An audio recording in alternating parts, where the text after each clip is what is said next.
নবজাতক বাচ্চাদের ক্ষেত্রে গুরুত্বপূর্ণ একটি খাবার নিয়ে আসলাম, যা মাদার্স স্মাইল হিসাবে প্রাইমা ফলো আপ ফর্মুলা। মায়ের দুধের বিকল্প বা উপহারের সমকক্ষ কিছু নাই। এটি 6 থেকে 24 মাস বয়সী শিশুদের জন্য প্রযোজ্য, যা মাদার্স স্মাইল হিসাবে গুরুত্বপূর্ণ ভূমিকা পালন করবে। এটি একটি পুষ্টিকর উপাদান যা গরুর দুধের থেকে ভালো।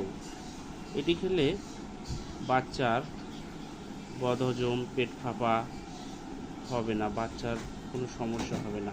গরুর দুধের থেকে 6 মাস থেকে 24 মাস বয়সীদের জন্য এটি গুরুত্বপূর্ণ একটি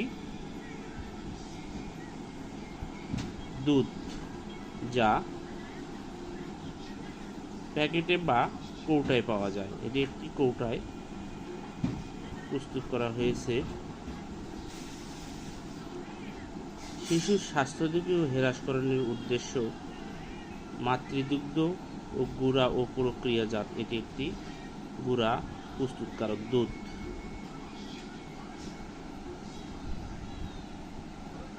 অবশ্যই চিকিৎসকের পরামর্শ অনুযায়ী এটি সেবন করাবেন। বাচ্চাদের 6 মাস থেকে 24 মাস বয়সে পর্যন্ত বাচ্চাদের প্রাইমা 2 খাওয়াতে পারবেন। শিশুদের খাওয়ানোর ক্ষেত্রে অবশ্যই নির্দেশনাবলী কঠোরভাবে অনুসরণ করবেন। কিভাবে গরম পানি করবেন। গরম পানি করার পর তারপরে 10 মিনিট গরম ফোটাতে হবে। 10 মিনিট পরে তারপরে 2 চামচ গুঁড়া দুধ দিয়ে বাচ্চাকে খাওয়াইতে হবে। পরিমাণ মতো পানি নিতে হবে।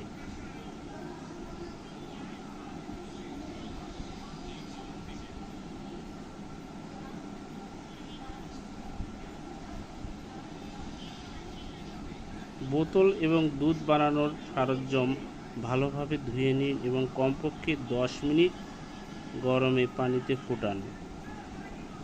গরম পানি 10 মিনিট ফুটে গরম করুন এবং ঠান্ডা করে নিন। পরিমাণ অনুযায়ী হালকা গরম পানি বোতলে ঢালুন। কেবলমাত্র টিনের ভিতর সর্বাকৃত চামচটি ব্যবহার করুন। টিনের গায়ের নির্দেশনা অনুযায়ী মেপে দুধ বোতলে ঢালুন। 6 মাস বয়স হতে